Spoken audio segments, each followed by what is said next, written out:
Je le dirais d'être la personne forte, cette personne forte, intérieurement bien sûr, qui va prendre ces réalités comme étant des moyens, des piliers pour réussir dans la vie. Toutes les souffrances ne sont pas négatives, il y a des souffrances positives. Et jusqu'à aujourd'hui, je me demande si ma mère existait, je ne serais pas peut-être à Brazzaville. Parce qu'à un certain moment, même l'amour peut vous empêcher à avancer. Les gens que vous aimez beaucoup. Ce jour, nous avons eu l'honneur de participer à l'émission Parcours sur la radio citoyenne des jeunes, animée par Monsieur Ahmed Yassaf. Nous avons été accueillis avec beaucoup de bienveillance et de professionnalisme. L'invité du jour, Monsieur Miyondi, a su captiver notre attention par la sincérité et la profondeur de son témoignage. Son parcours, à la fois inspirant et porteur d'espoir, nous a permis de réfléchir aux valeurs de persévérance, de résilience et d'engagement personnel. Ce que j'ai particulièrement apprécié, c'est la qualité de l'échange. Les questions posées par Monsieur Ahmed étaient à la fois pertinentes et audacieuses, permettant d'explorer des aspects souvent tus dans les récits publics. Bonjour, je suis Précis Miyondi, coach en développement personnel et professionnel. Je suis à la RCJ, Radio Citoyenne des Jeunes. Précis Miyondi, bonjour mon frère. Bonjour Monsieur Yassaf. Comment il va? Très bien, merci, et vous? Je vais très bien également. Bon, on est en situation, on va dire, décontractée. On va se tutoyer. Hein? Il n'y a pas de souci, il n'y a pas de souci. En fait, c'est le vous qui est trop ancré en moi, voilà pourquoi je l'utilise à chaque fois. Mais sinon, ça ne vous dérange pas. Il y a pas de souci. On va s'y faire. Sinon, la santé, Dieu fait grâce. Oui, ça va. Très content de vous recevoir aujourd'hui. Moi de même. Tu vois que moi, je te vous vois également. Il n'y a pas de souci. Ça va aller comme ça. Alors, merci déjà d'être là. Merci d'avoir accepté l'invitation d'être ici. Est-ce que tu peux te présenter pour ceux et celles qui ne te connaissent pas? D'accord. Je suis Précis Miyondi, coach en développement personnel et professionnel, formateur multidisciplinaire. Merci pour cette introduction. L'objectif ici, ce sera donc de parler de ces multiples facettes en partant de ses débuts, des débuts justement professionnels, mais aussi des débuts de vie, justement. Est-ce que tu peux nous parler un peu de ton parcours infantile? Quel est le souvenir le plus lointain qui te revient maintenant de cette enfance que tu as eue? Oh, mais les événements, il y en a beaucoup, Mais ce qui revient très souvent dans ma tête, c'est la perte maternelle. La perte maternelle qui a été, je dirais, pas vraiment tôt, mais un peu tôt. Et c'est ce qui a fait ce que je sois peut-être cet enfant renfermé par cette absence. Sinon, ailleurs, il y a pas mal d'autres choses qui s'ajoutent, qui se greffent, mais on a su faire avec. Et on est en quelle année comme ça? Ça doit remonter à moins que ma tête me joue un sale tour. Ça doit remonter en 2007. 2007. Et à cette époque, j'avais 10 ans, je pense. J'avais 10 ans. Et c'est ce qui a fait ce que je sois, ce que je venais de dire en amont. Et maintenant, au niveau de la famille, comment c'était du côté au niveau de la fratrie, j'ai envie de dire? Oh, c'est là où l'histoire est plus belle. Parce que tout de suite, j'ai eu des gens qui m'ont aimé, qui m'ont accepté, qui m'ont dorloté, qui m'ont en fait du bien. Les frères et sœurs de sang, c'est ça? Tout le monde. En particulier ma tante, ma grande sœur aînée, et les deux ont vraiment joué. Et toi, tu viens d'une fratrie de combien de frères et sœurs comme ça? Nous sommes à cette époque 3. Notre sœur aînée, mon grand frère qui vient avant moi, et puis moi, et notre dernier. Merci encore pour ces mots qui sont touchants, mais également qui vont définir le cadre même de cette émission et qui définissent d'ailleurs le cadre de la personne, la personnalité que tu es. Mais parle-moi aussi du niveau scolaire, du parcours scolaire. Comment c'était le parcours scolaire? Est-ce que tu étais plutôt un élève brillant? Est-ce que tu étais plutôt dans la moyenne? Est-ce que tu étais vraiment majorant? Oh, brillant, majorant, je dirais non. Okay. Je ne suis pas... Déjà, j'aime l'authenticité, j'aime le vrai, la vérité, la sincérité. Je dirais surtout le parcours primaire, non. Je n'ai pas été un bon élève, mais malgré ça, ça m'a permis quand même d'avancer. Collège, presque pareil. Le déclic intellectuel a essayé de remonter en classe de 4e, où je suis sorti 2e classe en premier trimestre, et jusqu'en 3e, mais de plus en plus au niveau lycée et universitaire. C'est là où j'ai connu quand même des exploits acceptables. Merci. Tu sais, moi, je n'ai pas vécu malheureusement cette situation, ou j'ai envie de dire peut-être heureusement cette situation, je n'ai pas vécu cette situation. Je n'ai pas, du moins, perdu une figure maternelle ou une figure parentale jusqu'ici. Mais je peux quand même comprendre, avec beaucoup de tact, que ça peut être difficile pour un enfant qui rentre dans l'adolescence et donc qui essaie de se construire. Parce que lorsqu'on essaie de se construire, à 10 ans, on essaie de bâtir des rêves, on essaie de se développer une personnalité. Comment est-ce que toi, tu as vécu la perte de maman à cette époque-là?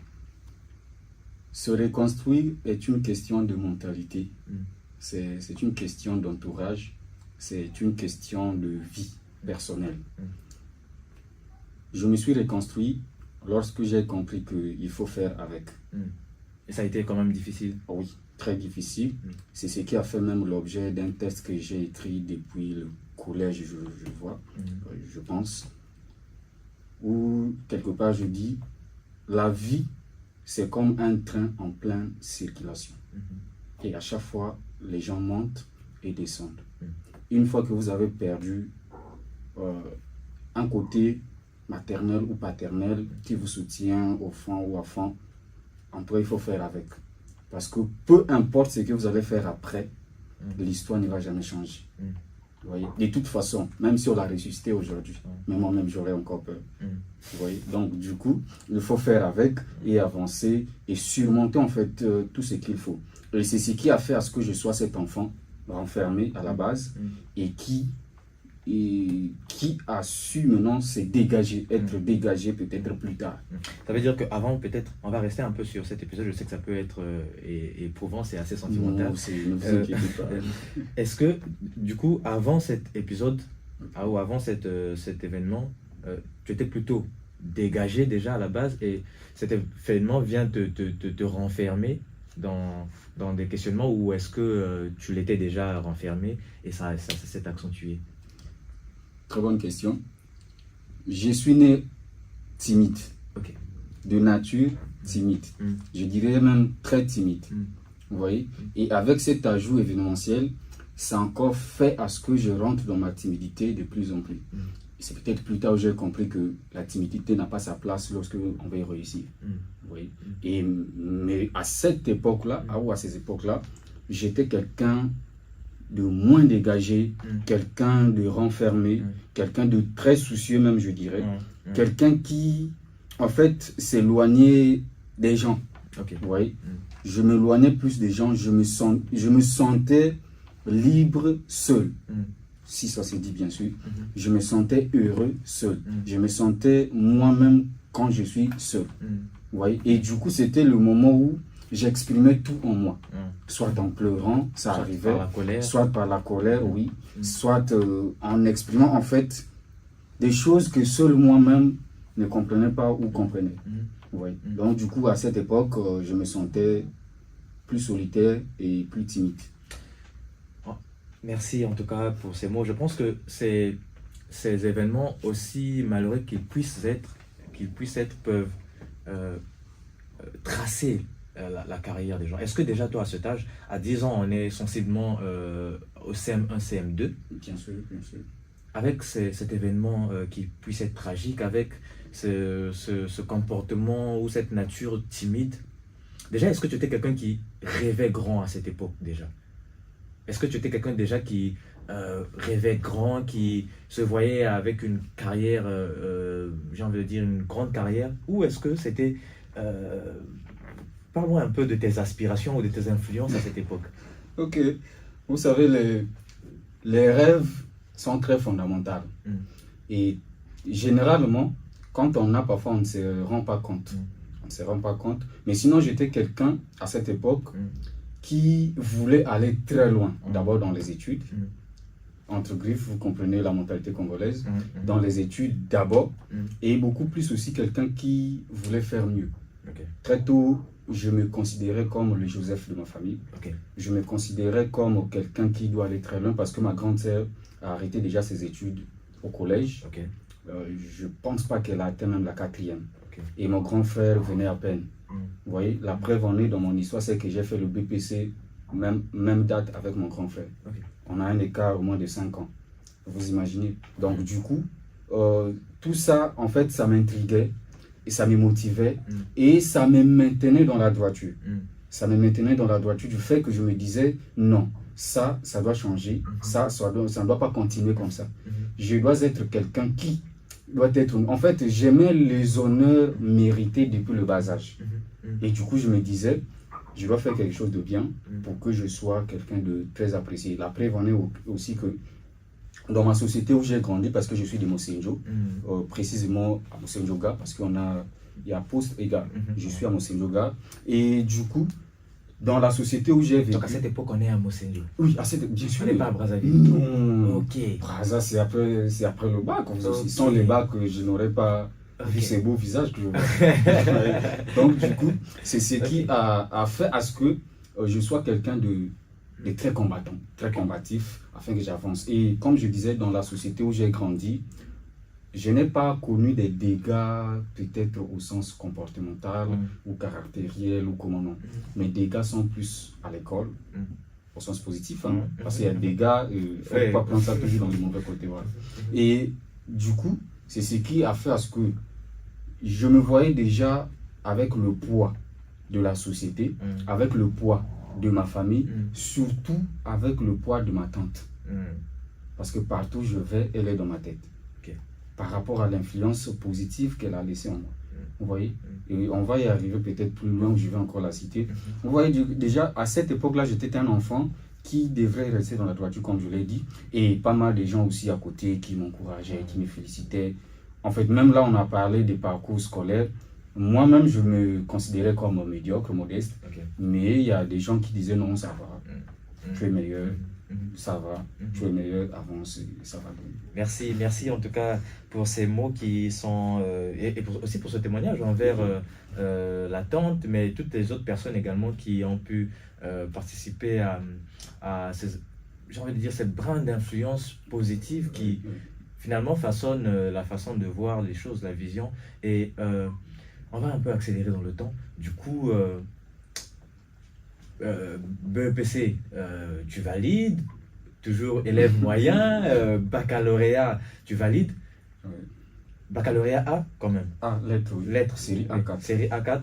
Et du coup, tu viens à Brazzaville pour continuer les études. Évidemment, c'est à cette époque où, déjà chez nous, il n'y a pas l'université. Tous nous savons qu'au Congo-Brazzaville, l'université reste à Brazzaville. Et du coup, après le bac, vous êtes obligé, avec le fonctionnement de la famille, avec le soutien de la famille, de venir à Brazzaville. Et à cette époque, il fallait donc réunir les conditions qu'il faut. Là encore, voilà encore une petite histoire où j'ai eu le bac, j'ai mon bac 2016. Après le bac, on arrive, il faut aller à l'université, on prend le train. À cette époque, ça circulait encore. Et jusqu'à Brazzaville. Vous voyez, quand vous arrivez à Brazzaville, et même là aussi, il faut vous rassurer que vous avez d'abord un précédent, c'est-à-dire un grand frère, un parent. Et moi, je n'ai pas eu tout ça. Ça veut dire qu'il n'y avait personne à Brazzaville? Il n'y avait personne à Brazzaville, mon vieux. Il n'y avait personne. Et avant même d'arriver, on a appelé une famille que je salue aussi en passant, qui m'a reçu. Ceux qui vont, si les parents écoutent cette émission, certainement ils vont se retrouver, inutile de citer leur nom. Qui me reçoit avec toute la chaleur possible. Et c'est là où j'ai fait mes débuts à Brazzaville. Dans une famille qui n'avait aucun lien avec mes parents, avec tout, juste par un coup de fil. Ils ont dit, c'est pas un problème, il peut venir et puis de toute façon c'est un enfant. Tu sais, il est très difficile pour un homme de changer. Le changement chez un homme, c'est très difficile. Et quitter une ville où on a, j'ai envie de dire, on a fait sa vie, on a fait toute sa vie, ça peut être éprouvant. Mais surtout, aller dans une autre ville où on ne connaît personne, où il y a un autre mode de vie. Je pense qu'à Monseigneur, on parle peut-être Kitouba. Bien sûr. À Brazzaville, c'est un peu le français, c'est un peu Lingala, le lingala. Lari. Quand quelqu'un vient parler Kituba de façon active, c'est des stéréotypes qui... Parle-moi un peu surtout des sentiments que tu as lorsque tu es dans le train en partance vers Brazzaville. Qu'est-ce que tu te dis à cette époque? Merci. Une fois de plus, un autre témoignage. On emprunte le train. Je suis malade. Ok. Je suis malade. J'avais un palu terrible. Mais je ne dis à aucun parent. Ni mon père, ni ma tante, ni mes oncles. Personne ne savait. Vous voyez? Et on arrive dans le train, on avance. Le palu ne cesse d'augmenter. Vous voyez? Et à cette époque, toujours avec le train, il y avait quand même des arrêts. Je vais quelque part où je dis... De toute façon, même dans le train, il y avait des gens qui payaient déjà... Qui vendaient des médicaments et autres. Et j'ai payé. C'est ce qui m'a permis d'avoir un peu de force, d'arriver, de sortir jusqu'à Dolisie. Et je rappelle encore que dès que je suis arrivé à Dolisie, tu n'as personne à Dolisie. Tu n'es pas obligé de chercher qui que ce soit. Gare routière. Arrivé à la gare routière, il y a un bus qui est là. À cette époque, il n'y avait pas Océan du Nord et autres. Sinon, peut-être c'était dans leur débit. Il fallait maintenant prendre un taxi. Et là, on est en quelle année? Oh, à moins que ma tête me joue un sale tout, 2016.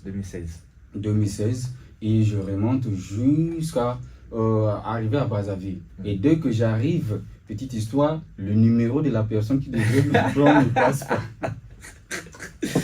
Ok. Et, vous voyez, le numéro ne passe pas. Et je suis au plateau. Là, au plateau. Parce qu'à cette époque, on laissait tout le monde là-bas. Oui.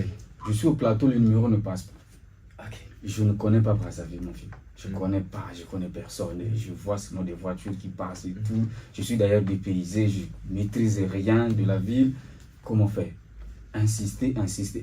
Nous sommes arrivés à 17h comme ça. Et son téléphone passe à 18h. Okay. Et imagine où j'étais, avec mes habits, mes sacs, quelque part assis en train d'attendre. Comme un demi-fou peut-être. Donc vous voyez, et le numéro passe, le gars décroche, me dit, ah, là où je suis très loin parce que eux, ils vivaient à Kinsundi. Okay. Imaginez Kinsundi jusqu'au Pespe Plateau. Et c'est là où il me dit, reste seulement là où tu es, ne bouge pas.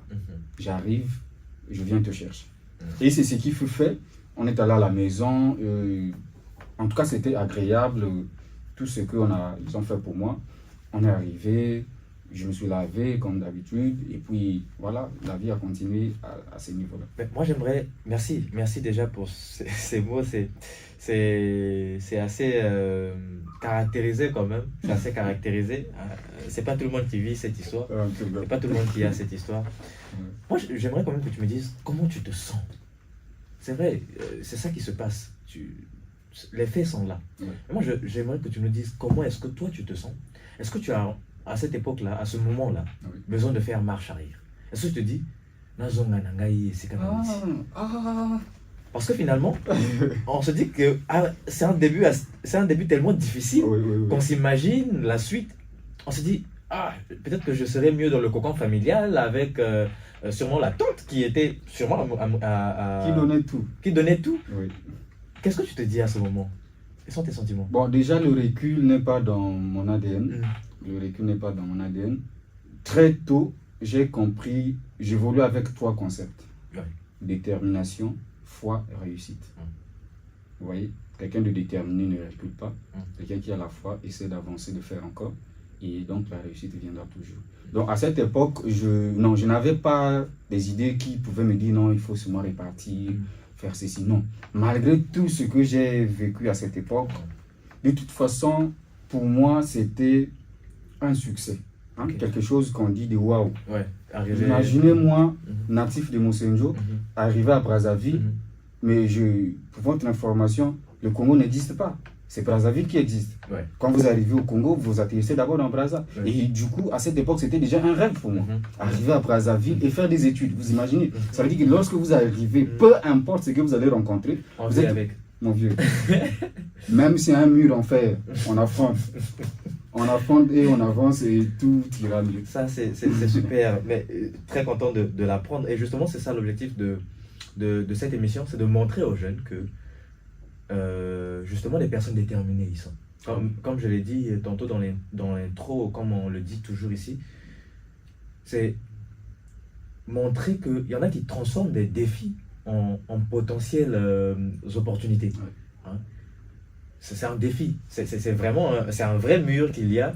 Arriver à Brazzaville et ne pas être reçu si tôt, hein, être dépaysé, c'est quelque chose qu'on ne vit pas tout le temps. Oui, à cette époque déjà aussi, vous savez, en fait, le caractère combatif est vraiment enfoui dans le caractère humain.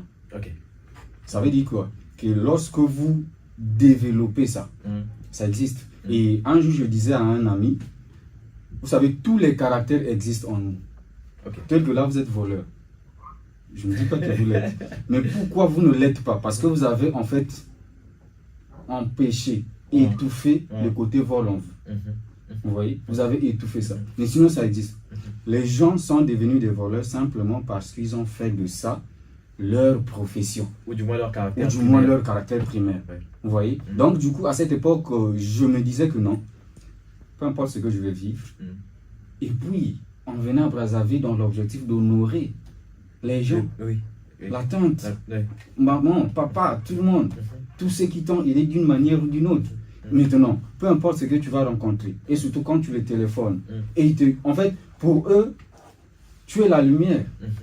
C'est-à-dire que quand tu es là-bas, quand tu les appelles, tu arranges leur journée, tu motives leur journée. Ah, tu existes, ah, comment là-bas, non, ça va, ah, toi, tu m'en as. Les parents sont fiers de dire qu'on a un enfant dans Brazzaville qui fait des études. Évidemment, jusqu'aujourd'hui, mon père est toujours fier de moi. Et la preuve en est qu'il dit même là-bas que moi, de toute façon, j'ai mon enfant qui a. Vous voyez? Donc, il y a mon fils qui est là-bas, il fait des études, il a des diplômes. Vous voyez ce que ça fait? Et conscient de ça, il est donc important, impérieux de continuer dans tout ce que vous allez faire. Peu importe les difficultés que vous allez rencontrer, peu importe ce que vous allez faire. Je pense que sortir du toit familial est l'un des critères pour réussir. Parce que si vous y demeurez, je ne vois pas comment vous allez avancer. Vous voyez? Donc, en tout cas, voilà un peu ce que je peux dire à ce niveau. Merci beaucoup. Merci en tout cas pour tous ces mots. Je puis assurer que je suis assez ému. Ça peut se voir, n'est-ce pas? Je suis assez ému de ce témoignage, de ce témoignage de vie, j'ai envie de dire. Du coup, tu arrives à Kinsoundi. Oui. Et moi, j'ai une source, d'accord, qui m'a confirmé que il t'a vu à Kinsoundi, il t'a vu tenir une cabine. Il t'a vu tenir un salon de coiffure. Mais il m'a dit que dans ce salon de coiffure, tu arrivais tôt et tu quittais toujours tard. Que tu étais quelqu'un de très motivé. Quelqu'un qui, en tout cas, était motivé à travailler. Quelqu'un qui, justement, à travers sa motivation, montrait qu'il était déterminé, qu'il avait des objectifs à atteindre. Comment ça s'est passé de cette arrivée à Brazzaville? Comment est-ce que tu te construis ce capital-là pour justement instaurer ces business qui te liftent petit à petit? D'accord. Un autre point à souligner, c'est que je suis né d'une famille, je peux déjà dire entrepreneur. Ok. Oui. Mon père n'a pas travaillé à l'État comme tel, mes grands-parents non plus, mais chacun d'eux a réussi d'une manière ou d'une autre. Et jusqu'aujourd'hui, chaque membre de ma famille évolue et réussit à sa manière. Donc, arrivé déjà à Brazzaville, je me suis dit non. Et puis, je ne fais pas partie de ceux qui croisent les bras. Et un autre témoignage, si on peut répartir au village, c'est que très tôt, j'ai vendu des lots à la gare de Monsendjogara. Vous voyez? Très tôt, j'ai vendu des lots à la gare de Monsendjogara. Donc, du coup, cela déjà me donnait un caractère combatif, comme je venais de dire quelque part. Et arrivé à Brazzaville, je me suis vu encore dans un champ où je pouvais tout faire sauf rien. Ok. Parce qu'il y avait beaucoup plus d'opportunités. Bien sûr que oui. Bien sûr que oui. Et j'arrive avec le peu d'argent que mon père m'avait donné, c'était quand même une forte somme, que je ne peux pas citer peut-être. Arrivé ici à Brazzaville, je me suis dit, non, écoutez, je ne peux pas garder ça comme ça. Non, je suis étudiant, c'est vrai. Et à cette époque, je quittais Kinsoundi jusqu'à Bayardel. À pied? Quelquefois. Ok, quelquefois.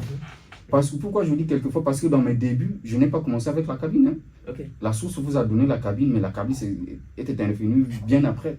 Vous voyez? Et je faisais parfois les pieds de Bayardel jusqu'à Kinsoundi, de Kinsoundi à Bayardel. Et pour ceux qui maîtrisent Brazzaville, vous savez quand même ce que ça fait. Et donc, c'est quelques jours ou quelques mois après, je téléphone ma grande soeur, je lui dis, Yaya, je pense qu'ici, je peux commencer avec ceci, cela. Si tu peux me trouver quelque chose, je pense que ça va beaucoup m'aider. Mais je t'informe quand même que j'ai quand même une base qui était des 50 000 à cette époque, je me rappelle bien. J'ai 50 000 et je vais me lancer dans ça. Elle me dit, non, mais c'est une très belle initiative, c'est très très bien. Et c'est là où elle m'envoie de l'argent. Elle me dit, ça, donc tu payes un parasol, et puis tu payes, peut-être tu arranges une cabine comme on le fait. Et c'est ce qui fut fait. Elle m'a envoyé aussi de l'argent, je l'ai fait, et je me suis installé, j'ai commencé à faire. Et j'ai demeuré là-bas aussi. Le salon m'a appris là. Et c'est là où j'aimerais aussi dire, lorsque les gens viennent auprès de vous, il ne faut jamais les chasser. Oui. J'encourage vraiment les gens à écouter les autres. Parce que dans la bouche de toute personne, il y a quelque chose que vous pouvez... De toute façon, même si la personne vous dit des choses négatives, vous n'êtes pas obligé de prendre ça comme ça. Et c'est là où je reçois un ami, actuellement maintenant, sinon à cette époque, quelqu'un, un passant simplement, qui me dit... Et un autre détail aussi, c'est que la coiffure, je la faisais depuis Mosenjo. Et arrivé ici, toujours dans le quartier, les gens qui comprenaient que je rasais aussi. Et je commençais à les gratter juste là, la cabine. Et c'est là où le gars là passe, me dit, oh mais tiens, tu as du talent. Mais pourquoi il y a un grand là-bas qui cherche un coiffeur? Je lui dis, je suis là, il n'y a pas de souci. Quelques jours après, il revient avec le gars, me dit, bon, écoute, tu vas quitter ici, tu viens, comme tu es coiffeur. Je lui ai dit, mais j'ai ma cabine. J'ai ma cabine, je fais comment avec ma cabine? Je vous dis que je n'ai pas l'intention de laisser ma cabine. Non. Il dit que ce n'est pas un souci. Il n'y a que toi-même qui va t'arranger comment faire les clients de la coiffe. Et puis, je lui ai dit, d'accord, je m'arrangerai. Et c'est ce qui fut fait. Je suis arrivé, j'ai commencé à faire le salon et la cabine. Et l'histoire de très tôt, je suis quelqu'un de très matinal et je respecte le temps. On s'est appelé, je vous ai appelé à 7h ce matin. À 7h du matin, et ça a à peine sonné, bipé 2 fois dans mon téléphone, vous avez rapproché. Je m'étais déjà réveillé à 4h. Je me suis dit, ok, voilà quelqu'un de matinal. Je vous assure, je suis quelqu'un de très matinal qui respecte le temps parce qu'on n'a pas le temps.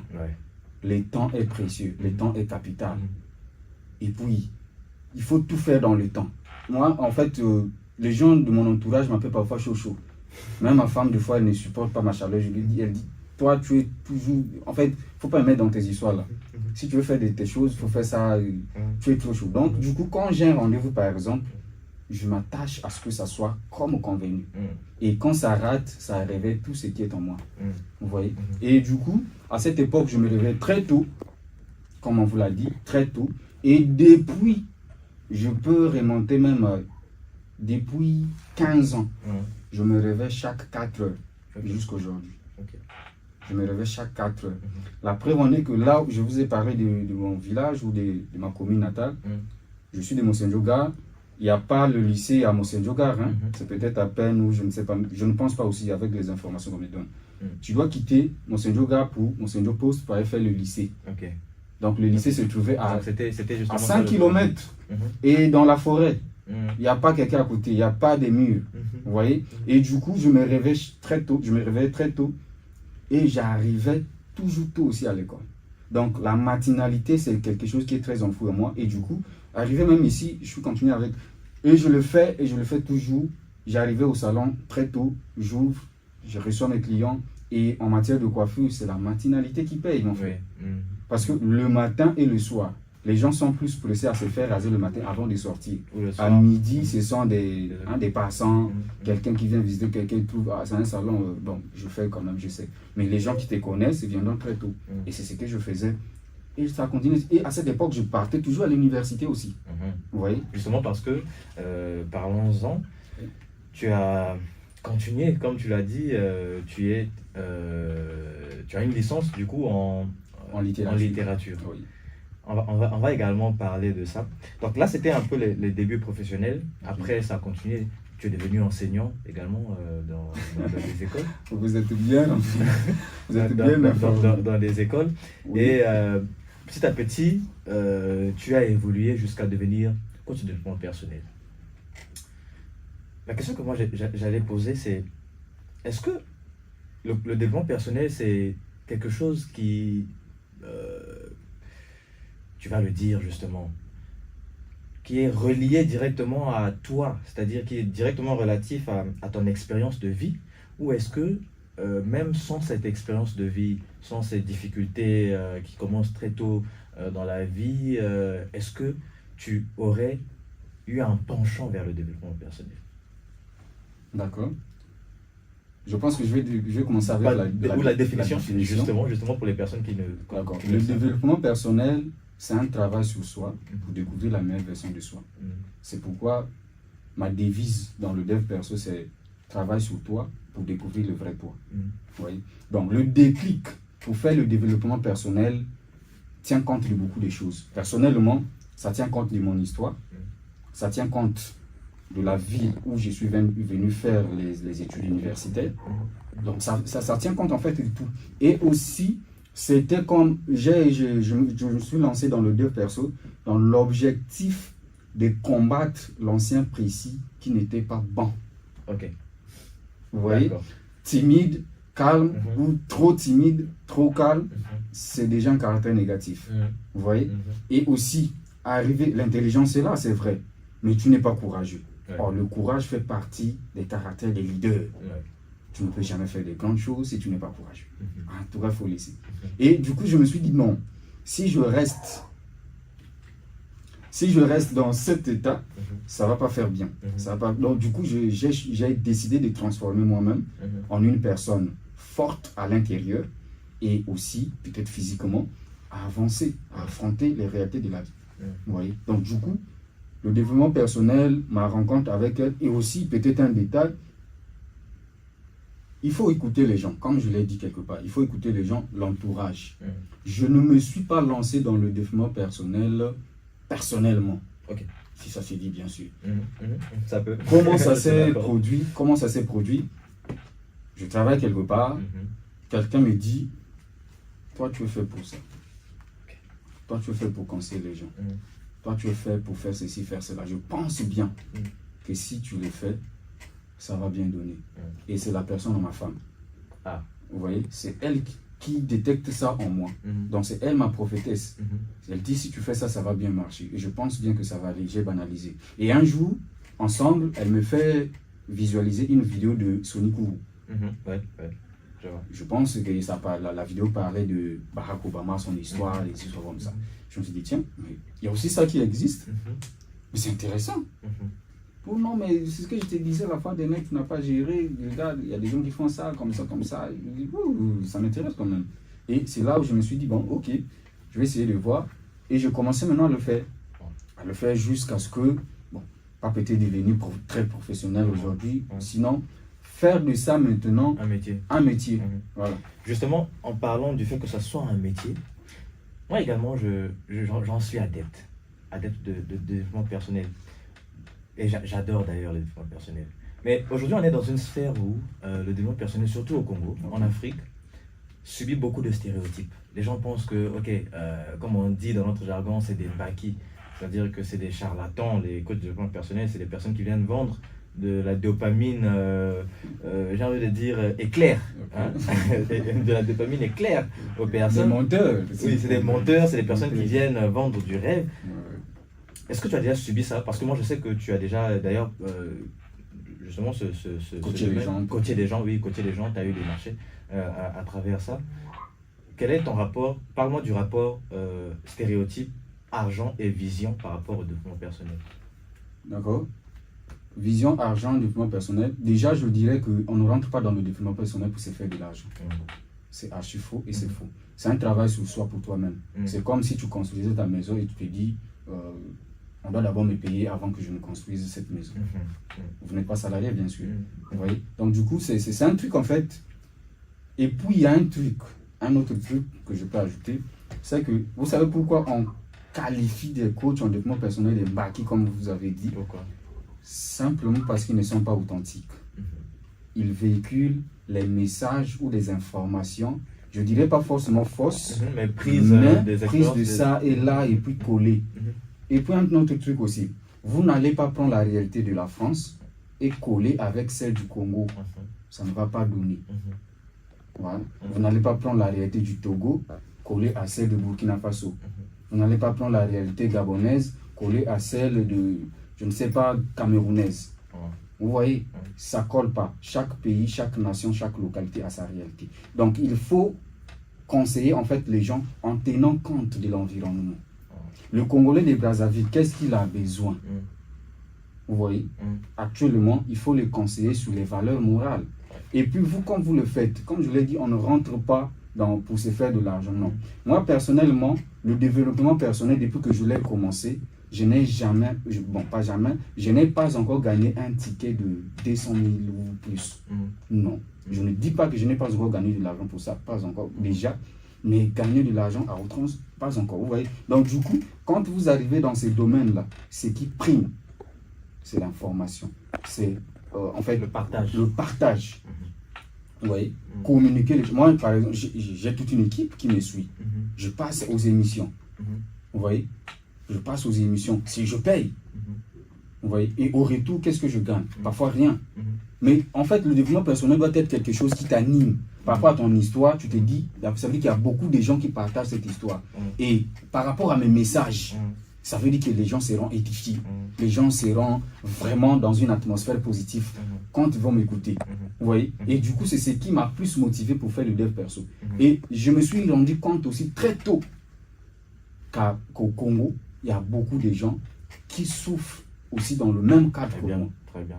Vous voyez? Si par exemple, j'ai connu la perte maternelle très tôt, ça veut dire qu'il y a personnes il y a beaucoup, qui évidemment, et peut-être qui ne s'en sortent pas. Vous voyez? Et un autre truc, vous savez, quand vous avez connu un passé pire, vous avez deux choix.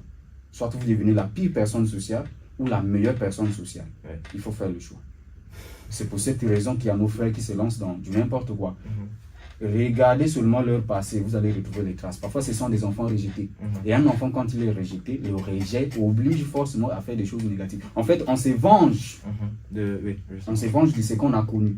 Vous voyez? Donc, du coup, je n'ai presque pas tout dit dans ma famille. Je n'ai pas parlé de... Vous savez que jusqu'à maintenant, donc de toute façon, c'est mon père, même s'il écoute, on va s'arranger. C'est mon ami maintenant actuellement. Il s'est intervenu dans notre vie bien après. Vous allez me demander certainement pourquoi. Je parle des détails. Donc, à cette époque, il fallait faire avec. Il fallait se débrouiller. Maman partie.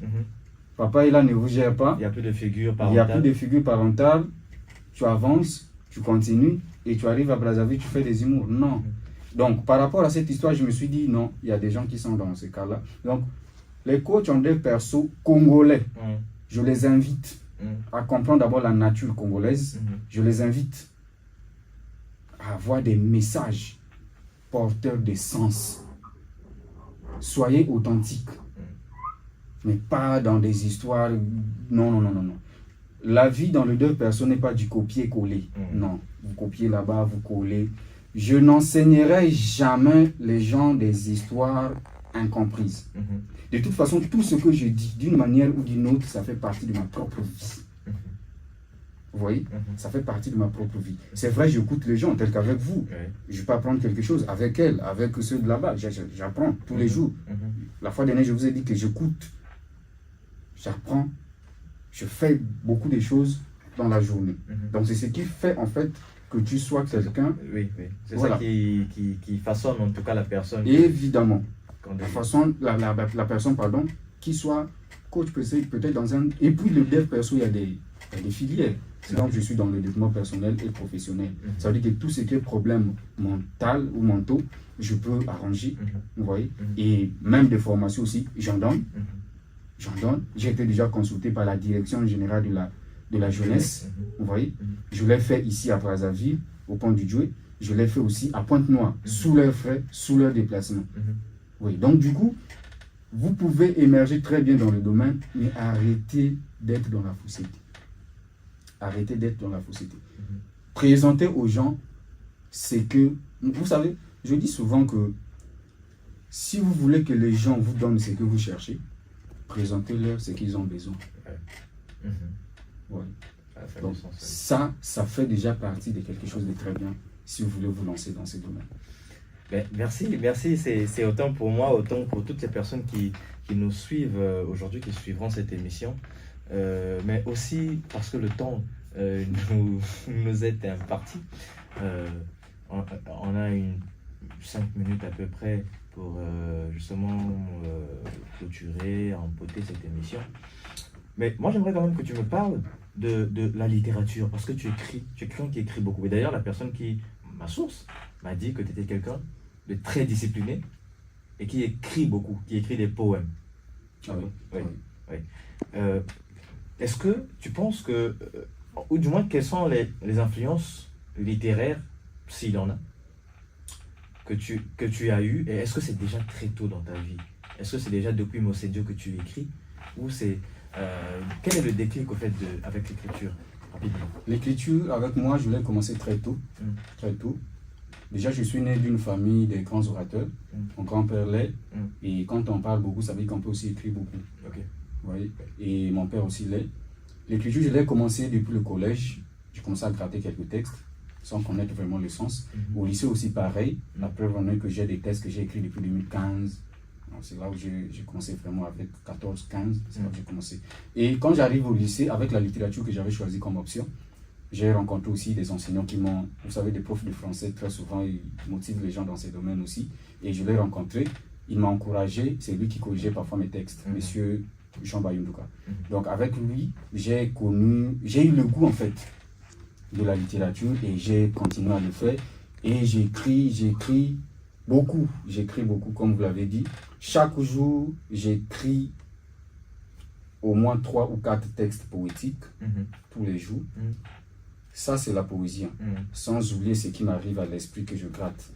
Vous voyez? Donc, auteur textuel, comme vous l'avez dit, c'est trop, mais puisque je n'ai pas encore publié, voilà, pour éviter l'usurpation des titres, je dis que je suis passionné de la littérature. Et arrivé même à l'université, c'est ce que j'ai fait aussi d'ailleurs. Et là encore, on nous enseignait la littérature. Donc, c'est encore ancré en moi, encore et davantage. Je me suis projeté dans le futur. Je me suis projeté. Donc c'est là où j'ai fait avec eux, voilà, jusqu'à avoir des textes que j'écris jusqu'à aujourd'hui et je continue. Je pense que c'est ça ce que je fais au quotidien. Merci en tout cas. Une dernière question pour terminer. J'ai pour coutume de poser cette question aux personnes que je reçois. Mais moi j'aimerais que tu te plonges un peu dans une certaine introspection, que tu penses un peu à Précy Miliondi à Mossédio. Celui-là même qui, chaque matin très tôt, traversait la brousse pour aller étudier et qui voulait donner le meilleur de soi. Celui-là qui, malheureusement, a perdu sa maman très tôt et a subi justement ses difficultés et même ses joies à travers avec la famille, parce qu'il n'y a pas que les difficultés, il y a également les joies. Et la personne que tu es devenue aujourd'hui. Qu'est-ce que tu dirais à un jeune qui, à fleur de l'âge, à l'entrée de son adolescence, subirait ces difficultés que tu as reçues? Qu'est-ce que tu lui dirais par rapport à ton vécu, par rapport à toute la connaissance, à toute l'expérience que tu as pu amasser aujourd'hui?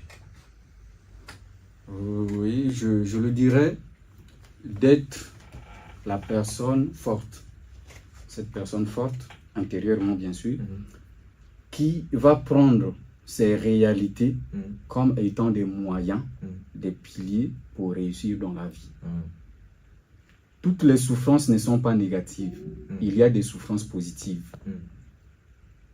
Et jusqu'à aujourd'hui, je me demande si ma mère existait, je ne serais pas peut-être à Brazzaville. Parce qu'à un certain moment, même l'amour peut vous empêcher à avancer.